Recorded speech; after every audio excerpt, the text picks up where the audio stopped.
Assalamualaikum. Ketemu lagi dalam siri Sehari Satu Peribahasa.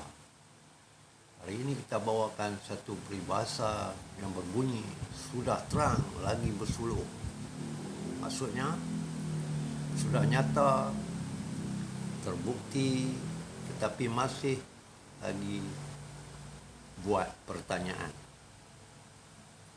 Berpura-pura tidak tahu. Senang kan? Perkara tu sudah pun terbukti, ternyata di mata umum. Sama juga dengan sudah gaharu bertanya pula. Sudah tahu, bertanya lah. Tanya lagi. Sengaja, pura-pura. Cuba nak hangatkan lagi suasana. Itulah apa yang kita dapat di sebalik maksud peribahasa tadi. Semoga memberi manfaat kepada kita. Sudah terang lagi bersuluk. Right.